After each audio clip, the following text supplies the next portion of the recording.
স্নেহের পিকেডিয়ানরা, স্নেহের ছাত্রছাত্রীরা, স্নেহের ভাই বোনেরা, দেখো আমাদের চলছিল ব্যতিচার। তো ব্যতিচারের আজকে পার্ট 2, যে পার্ট 2টা নিয়ে আসবো সেটা দেখে নাও। এবারে হবে কি, ব্যতিচার ঝালরের প্রস্থচ্ছেদ নির্ণয়। ঝালরের প্রস্থচ্ছেদ মানে আগে একটু জেনে নাও যে ঝালরের প্রস্থচ্ছেদ মানে কি। দেখো বাবু, ঝালরের প্রস্থচ্ছেদ মানে হলো, ভালো করে শুনবে, ঝালরের প্রস্থচ্ছেদ মানে হচ্ছে, এটা মুছবো না মুছবো না, মুছবো না মুছবো না, থাক এটা। আমি তোমাদেরকে যেটা বললাম যে এখানে bright dark, bright dark, bright dark, bright dark, bright dark, bright dark, bright. ঝালরের প্রস্থচ্ছেদ মানে দেখো বাবু, সাপোজ মনে করো এটা একটা ব্রাইট ফ্রিঞ্জ, সেন্ট্রাল ম্যাক্সিমাম বলা হয়, তারপরে হবে ডার্ক মানে অন্ধকার, আবার হবে আলো, আবার হবে অন্ধকার, আবার হবে আলো, আবার হবে অন্ধকার, আবার হবে আলো, আবার হবে অন্ধকার, এইভাবে চলতে থাকবে। এই ঘটনাকে কি বলা হয় বলো? বলা হয় ব্যতিচার ঝালর। বুঝতে পারছো বাবু কি বললাম? তাহলে bright dark, bright dark, bright dark, bright dark এইভাবে চললে এই ঘটনাকে কি বলা হয় বলে? ব্যতিচার ঝালর। কি বলে শোনা? ঝালর। এই যে তুমি ব্রাইট আর ডার্কের যে থিকনেসটা, চওড়াপনটা, যেটা চওড়াপন আছে ওইটা কিন্তু সেম হবে। তো ব্রাইট যতটুকু চওড়া হবে, ডার্ক ততটুকু চওড়া হবে। ব্রাইট এবং ডার্কের চওড়াটা পুরোপুরি সেম হবে। হ্যাঁ, তাহলে ব্রাইট এবং ডার্কের যে চওড়াটা আছে এই চওড়া মানটা পুরোপুরি সেম হবে। তাহলে একটা ব্রাইট আর একটা ডার্ক, এই যে ধরো এটা ব্রাইট আর ডার্ক, এই একটা ব্রাইট আর একটা ডার্ক, এই দুজনের মানে মোট মানটাকে বলা হয় ফ্রিঞ্জ উইথ বা ঝালর প্রস্থ। তাহলে কি বললাম? একটা ব্রাইট আর একটা ডার্কের এই যে মোট মানটাকে বলা হবে ফ্রিঞ্জ উইথ বা ঝালরের প্রস্থচ্ছেদ। তাহলে একটা ব্রাইট আর একটা ডার্কের মোট মানটা কি বলবো? ফ্রিঞ্জ উইথ বা ঝালরের প্রস্থ। তো দেখো ঝালরের প্রস্থচ্ছেদ কী করে নির্ণয় করবে? এখানে এই থিওরিটা দেখে না একটুখানি কীভাবে বার করবো। সাপোজ মনে করো বাবু এই দুটো সোর্স রয়েছে এ আর বি, এদের মধ্যাকার দূরত্ব আমি বললাম 2D। এখান থেকে একটা বিন্দু টানলাম, নাম দিলাম ও। এটা প্র্যাকটিক্যালি অফলাইনে খুব সুন্দর করে বোঝানো যায় অনেকগুলো ব্যক্তিকে তুলে একসঙ্গে। এখানে অনলাইনে চেষ্টা করছি কতটুকু তোমাদের সামনে পৌঁছাতে পারি আর কি। হ্যাঁ, দুটো উৎস আছে। তো দেখো এই যে পয়েন্টটা আছে এটা এখানে গিয়ে টাচ করলো, আর এই যে পয়েন্টটা আছে এটা এখানে গিয়ে টাচ করলো। এটা ও পয়েন্ট, এটা এম, এটা এন, এটা পি। ওকে বাবু? তাহলে আমার মুদ্রা কথা হচ্ছে এখানে ব্রাইটও হতে পারে, ডার্কও হতে পারে, তার পথ পার্থক্যের উপর নির্ভর করে আছে। তাহলে পরীক্ষায় পড়বে ব্যতিচার ঝালরের প্রস্থচ্ছেদ নির্ণয় করো। ব্যতিচার ঝয়াকার ল রয়েকার হয়, ঝালরের প্রস্থচ্ছেদ নির্ণয় করো, অথবা বলবে প্রমাণ করো বিটা সমান lambda D by 2D। Sir D কি? সরি স্মল ডি হবে। ডি কি স্যার? ডি বলেছিলাম সেই আজকে শুরুতে বলেছিলাম যে দেখো এখান থেকে এখান পর্যন্ত উৎস এবং পর্দার মধ্যকার দূরত্বকে বলা হয় ডি। আর স্মল 2D মানে কি? দুটো যে ছিদ্র আমি যে দেখিয়েছিলাম তোমাদেরকে শুরুতে এই ভিডিওতে, দেখো এই যে দুখানা ছিদ্র আছে, এই দুখানা ছিদ্র যে মধ্যকার যে গ্যাপটা আছে এই গ্যাপটাকে বলা হবে 2D বলা হবে। আর এই ছিদ্র থেকে যে পর্দা ধরেছিলাম এই পর্দা দূরত্ব কি বলা হয় বলো? ক্যাপিটাল ডি বলা হবে। ওকে, ক্যাপিটাল ডি বলা হবে। তো আমার পারপাস কি জানো শোনা? আমার পারপাস হচ্ছে ডেল্টা বার করা। আমি পুরো এই ছবি যেটা এঁকেছি এই ছবিতে আমি ডেল্টা বার করার জন্য খাটছি। দেখো এখানে প্রথমটা দেখো আমি নাম দিলাম ত্রিভুজ এ পি এন থেকে পাই। ত্রিভুজ এ পি এন এটা সমকোণী ত্রিভুজ। ও থেকে পি পর্যন্ত এই ডিস্টেন্সটা মানলাম আমি এক্স মানলাম। কত মানলাম? এক্স। আর ত্রিভুজ এ পি এন এর দেখো এটা হচ্ছে অতিভুজ, এটা হচ্ছে লম্ব, এটা হচ্ছে ভম্ব। তাহলে বলতেই পারি এ পি স্কোয়ার অতিভুজ স্কোয়ার সমান লম্ব পি এন স্কোয়ার প্লাস ভম্ব এ এন স্কোয়ার। ওকে, তাহলে এপি স্কোয়ার সমান PN square plus AN square. তাহলে এপি স্কোয়ার সমান পিএন, পিএন মানে কি লিখব বলো, এক্স মাইনাস ডি তার হোল স্কোয়ার। কী করে দেখো, এখান থেকে এখান পর্যন্ত এক্স আর এই ছোটখাটো হচ্ছে ডি, কারণ এইটা এইখানে ডি আর এইটা ডি, দুখানা ডি মিলিয়ে 2D হচ্ছে, তাই না, দুখানা ডি মিলিয়ে 2D হচ্ছে। তাহলে এইখান থেকে এখান পর্যন্ত কী লিখব বলো, এক্স মাইনাস ডি তার হোল স্কোয়ার।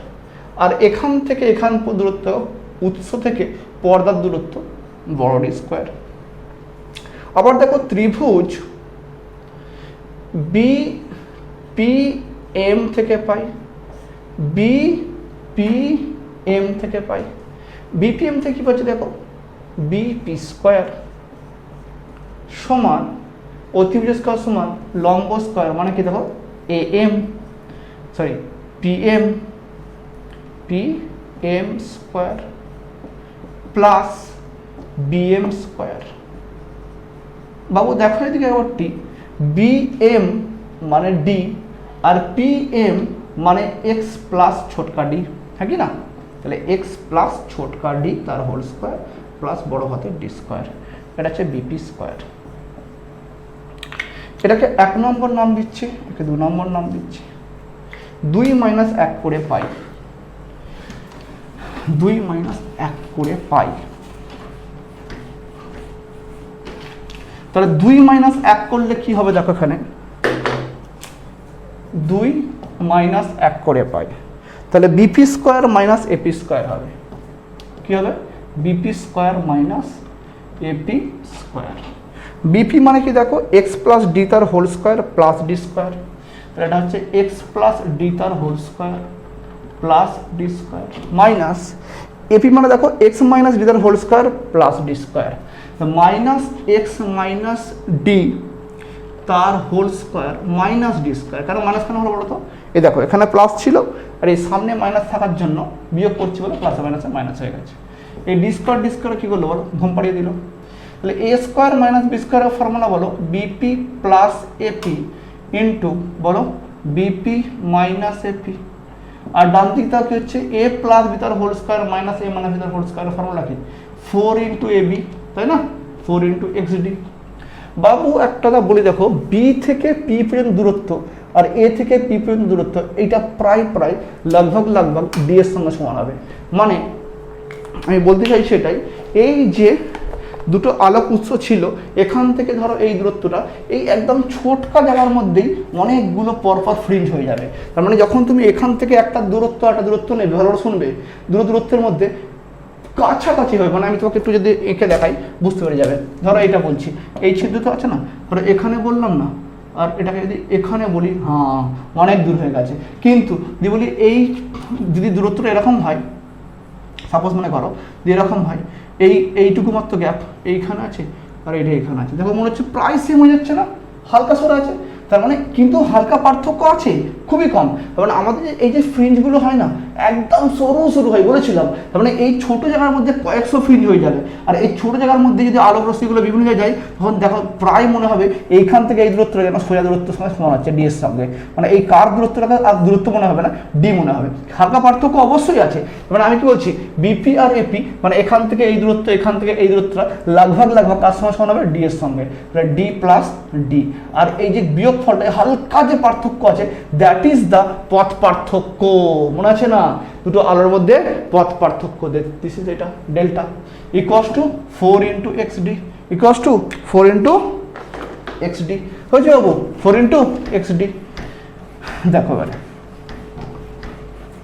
তো কাহিনী এবারে কি এগোচ্ছে দেখো কিরম ভাবে, এখান থেকে এটা এগোচ্ছে, ডেল্টা সমান হচ্ছে 4 ইন্টু এক্স ডি বাই 2 বড় হাতের ডি, তাহলে ডি প্লাস ডি মানে 2D হচ্ছে, 2 কে মেরে দিলে এখান থেকে। আর ডেল্টা সমান হচ্ছে 2xd বাই ক্যাপিটাল ডি, হ্যাঁ কি না? ডেল্টা সমান বলো 2xd বাই ক্যাপিটাল ডি, বুঝতে পেরে যাবো। ডেল্টা সমান হচ্ছে 2xd বাই ক্যাপিটাল ডি। ওকে, এই ডেল্টা মানে পথ পার্থক্য। ব্রাইট ফ্রিঞ্জ হলে বলেছিলাম ডেল্টাটা হবে দেখো 2n ইন্টু ল্যামডা বাই 2 এর যুগ্ম গুণিতক, তাই না? ব্রাইট ফ্রিঞ্জ হলে কি হবে, যুগ্ম গুণিতক। অর্থাৎ তখন ডেল্টা হবে দেখো শোনা, ডেল্টা সমান হচ্ছে 2xd বাই ক্যাপিটাল ডি। যদি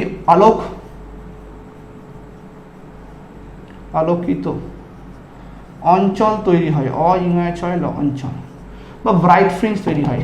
দেন কী হয় বলো, ডেল্টা সমান হচ্ছে 2xd বাই ক্যাপিটাল ডি সমান 2n ইন্টু ল্যামডা বাই 2। দেখো লেখা আছে এখান থেকে।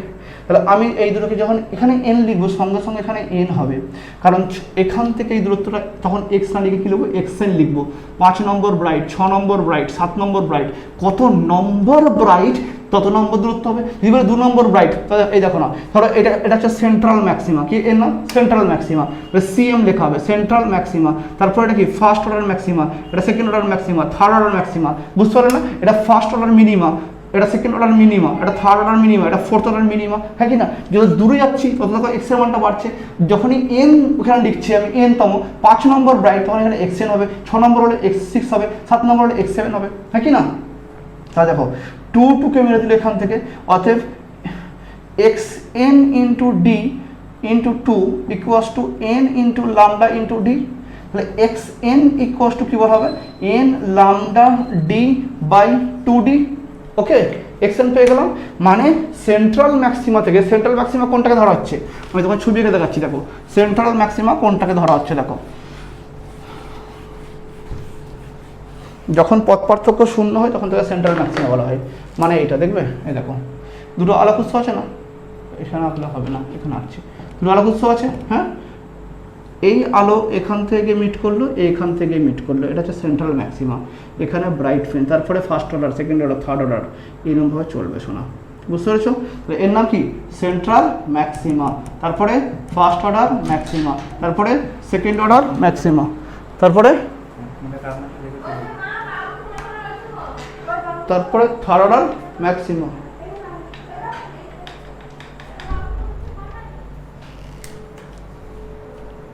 হলো, এইভাবে চলবে এখান থেকে, ক্লিয়ার আছে? হ্যাঁ বাবু, বুঝতে পেরেছো?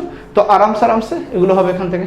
আর এটা বলো ফার্স্ট অর্ডার ম্যাক্সিমা, এখানেও সেকেন্ড অর্ডার ম্যাক্সিমা, হচ্ছে না? তার মানে এটা central maxima, first order maxima, second order maxima, third order maxima, central maxima, first order maxima, second order maxima, third order maxima, বুঝতে পেরেছো বাবু? হ্যাঁ, তার মানে দেখো এটা হচ্ছে কি বলো xn।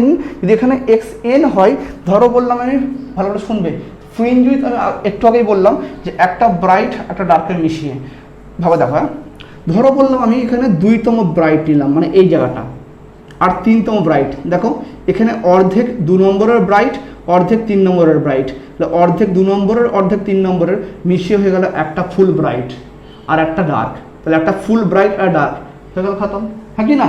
তার মানে এখানে n তম xn, হলো xn equals to n into lambda D by 2d, আর xn plus 1 equals to n plus 1 into lambda D by 2d। তাহলে বিটা মানে কি দেখো, xn প্লাস 1 মাইনাস xn বিয়োগ করো n plus 1 into lambda D by 2d minus n into lambda D by 2d। এখান থেকে lambda D by 2d common নিয়ে নাও, এখানে n প্লাস 1 মাইনাস n কেটে গেল, তাহলে ল্যামডা ডি বাই 2d প্রমাণ হয়ে গেল, খতম। এটাই হচ্ছে ফ্রিঞ্জ উইথ রাশিমালা। এখান থেকে অঙ্ক পড়ে, জলদি করে একবার টুকে নাও সবাই, প্রচুর ইম্পর্টেন্ট থিওরি করালাম, একবার জলদি করে টুকে নাও, এখান থেকে অঙ্ক আসে। এখান থেকে প্রচুরবার অঙ্ক পড়েছে, সকল টুকে নিয়ে এসো বাবু। হ্যাঁ, মুছি দেখো এবারে।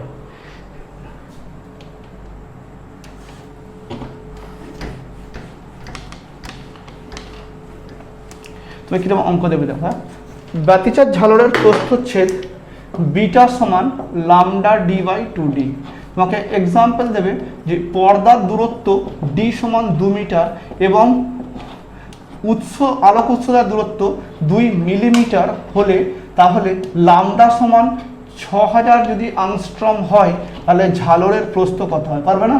ল্যামডা ডি বাই 2d, ল্যামডার মান হচ্ছে 6000 ইন্টু 10⁻⁻10, বড় হাতের d মানে 2 মিটার, আর নিচে 2d মানে হচ্ছে 2 মিলিমিটার, 2 ইন্টু 10⁻³ মিটার, এত মিটার আনসার হয়ে যাবে আরামসে, বুঝতে পেরে যাবো।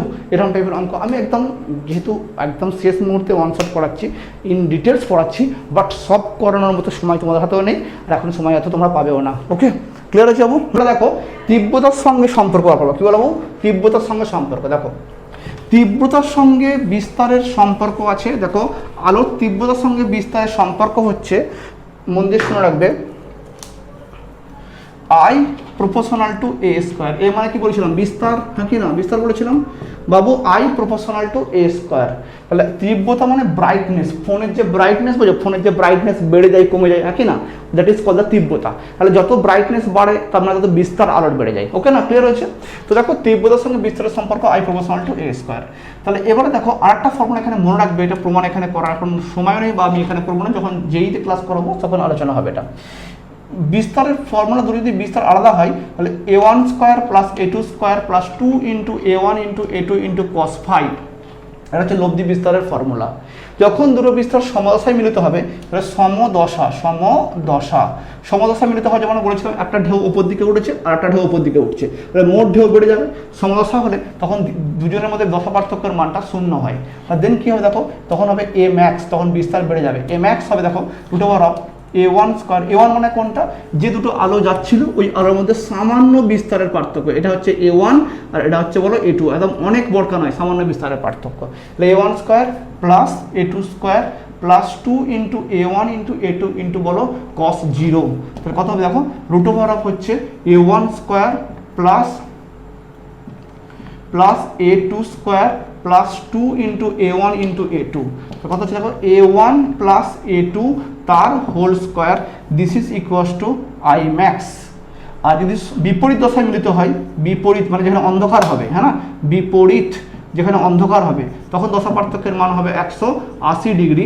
দেন এ মিন কত হবে, এ মিন সমান √, কত হচ্ছে দেখো a1 square plus a2 square plus 2 into a1 into a2 into cos 180 degree. cos 180 মান কত বলো তো, cos 180 মান হচ্ছে -1, কত হবে তার মানে a1 square plus a2 square minus 2 into a1 into cos 180 মানটা -1 প্লাস মাইনাসে মাইনাস হয়ে গেল, তো কত হবে এটা a1 মাইনাস a2 তার হোল স্কোয়ারের রুট, বাইরে বেরোলে হবে এটা a1 মাইনাস a2 হবে। তাহলে পরীক্ষায় যেটা কোশ্চেন পড়বে শোনা, সেটা মন দিয়ে শোনো। এবারে কোশ্চেন এটা আসবে তোমাদের কাছে, ভালো করে শোনা,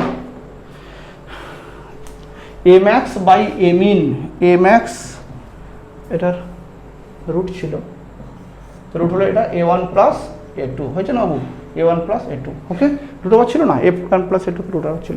দেখো এবারে A max by A min, A max by A min কথা বলো, এ ম্যাক্স মানে দেখো a1 প্লাস a2, তাহলে এটা হচ্ছে a1 প্লাস a2, আর এ মিন মানে দেখো a1 মাইনাস a2।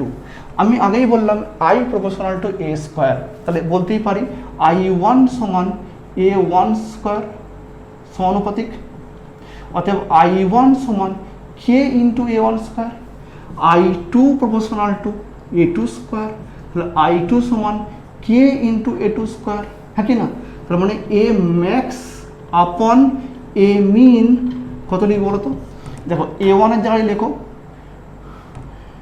I1 আপন কে, এটুর জায়গায় লেখো I2 আপন কে, এটা লেখো I1 by K minus I2 by K, K common নিয়ে নাও, তার রুট হবে এটা পুরোটা, রুট হবে না, দেখো না a1 মানে I1 বাই কে তার রুট, আর a2 মানে I2 বাই কে তার রুট, ওকে। তাহলে ওপরে হচ্ছে √I1 প্লাস √I2, নিচে হচ্ছে √I1 মাইনাস √I2, এটা হচ্ছে এ ম্যাক্স আপন এ মিন। স্যার কে কোথায় গেল, এখান থেকে কে কমন নিয়েছি, কেটে গেছে, গায়েব হয়ে গেছে, এটা ফর্মুলা। আরেকটা ফর্মুলা এখান থেকে করবো, মন দিয়ে শুনবে ভালো করে দেখো। দেখো আমরা এখানে দেখতে পাচ্ছি যে, চলো এখানে করে দিচ্ছি, আমি এখানে লিখছি, দেখো তো এ প্রপোর্শনাল টু আই স্কোয়ার, তার মানে এ ম্যাক্স সমান কি লিখব, কে ইন্টু আই ম্যাক্স স্কোয়ার, তাহলে আই বুঝতে পারছো না, হ্যাঁ বুঝতে পেরেছো, তার মানে এ ম্যাক্স সমান দেখো কত হবে বলো, এটা হচ্ছে এ প্রপোর্শনাল টু আই প্রপোর্শনাল, ভুল হয়েছে, I proportional to A square, উল্টো করে ফেলেছি, I proportional to A square, তার মানে আই ম্যাক্স সমান কি লিখব বলো, কে ইন্টু এ ম্যাক্স স্কোয়ার, তাহলে আই ম্যাক্স বাই কে সমান এ ম্যাক্স স্কোয়ার, হ্যাঁ কি না, বুঝতে পেরেছো। আচ্ছা সিমিলারলি কি লিখবো, আই মিন বাই কে সমান এ মিন স্কোয়ার, এটা ম্যাক্স, তাহলে এখানে দেখো এম এক্স আছে আর এখানে এম এক্স স্কোয়ার আছে, ওই জন্য বোথ সাইড হোল স্কোয়ার করছি, করলে কি হবে দেখো এম এক্স স্কোয়ার বাই কত হবে এ মিন স্কোয়ার সমান root over of I1 plus root over of I2 তার whole square by root over of I1 minus root over of I2 তার হোল স্কোয়ার। দেখো আই ম্যাক্স মানে হচ্ছে M X square মানে আই ম্যাক্স বাই কে, আর min square মানে হচ্ছে দেখো আই মিন বাই কে। কোথায় বলো তো, তাহলে এখানে I max by I min হবে, তাহলে I max by I min সমান root over of I1 plus root over of I2 by root over of I1 minus root over of I2 তার পুরোটার হোল স্কোয়ার। এখান থেকে অঙ্ক পড়বে, কীরকম অঙ্ক পড়বে এখান থেকে দেখো আমি তাই বলছি। এখান থেকে যে অঙ্কগুলো পড়ে সেগুলো কীরকম টাইপের অঙ্ক পড়ে এখান থেকে মন দিয়ে শোনো। তোমায় দিয়ে দেবে এরা অঙ্কে যে I1 ইস্টু I2 সমান যদি 4:9 হয় তাহলে I max is to I min সমান কত হবে, বুঝতে পেরেছো? বহুত ইম্পর্টেন্ট। দেখো I1 ইস্টু 4:9, দেখে না এখানে I1 মানে 4-এর রুট করলে কোথায় বলো, 4-এর রুট করলে হবে এটা তোমার 2 হবে, আর 9 রুট করলে 3 হবে। 2 + 3 মানে কত হচ্ছে 2 + 3, 2 + 3 মানে কত হচ্ছে বলো, 2 + 3 মানে 5 হয়েছে। আর এখানে দেখো এটা হচ্ছে 2 হচ্ছে, এটা 3, 2 - 3 মানে হচ্ছে -1, তাহলে নিচে হচ্ছে -1, তার আবার হোল স্কোয়ার মানে 25/1 মানে 25:1, তাই না? বুঝতে পারছো না? তো আরামসে তোমরা এখান থেকে এই অঙ্কগুলো করতে পারবে, কোনো টেনশন নিতে হবে না। তাহলে এটা একটা ফর্মুলা, বহুত ইম্পর্টেন্ট ফর্মুলা এটা। আর একটা ফর্মুলা কোনটা আছে বাবু, এই যে এটা একটা ফর্মুলা A1 A2 যেটা ফর্মুলা আছে, ব্যতিচারের বিস্তারের যে ফর্মুলা আছে মাথায় রাখবে। তো এইটুকু তোমাদের করালাম এখানে। হালাকি ডিটেলস যদি মনে হতো তাহলে আরও অনেক অঙ্ক করাতাম, কিন্তু তোমার হাতে সময় নেই, যেটুকু সময় ছিল সেটুকুর উপর ভিত্তি করে করিয়ে দিলাম। ভালো করে তোমরা দেখে নিও, এই অঙ্কগুলো আসে এখান থেকে। অঙ্কগুলো তোমাদের বারবার ধরে পড়েছে, শুধু ফর্মুলাটা মুখস্থ রাখবে, অঙ্ক হয়ে যাবে। হ্যাঁ, খুব ভালো করে পরীক্ষা দিও, যেটুকু পোর্শন আছে পরীক্ষা দিও ভালো করে, যেটা প্রিপারেশান ফুলভাবে নিয়েছো সেই ফুল প্রিপারেশানটা যেটা আছে তোমাদের কাছে ওই প্রিপারেশানের ভিত্তিতে পরীক্ষা দিতে যাবে। এই নয় যে এখন নতুন করে আবার প্রচুর কিছু শিখতে যাও, সময় তোমাদের হবে না শোনা। দেখা হচ্ছে নেক্সট ভিডিওতে। খুব ভালোভাবে পরীক্ষা দাও, এই মনের অন্তরস্থল থেকে তোমাদের জন্য প্রেয়ার্স রইল। টাটা, জয় হিন্দ।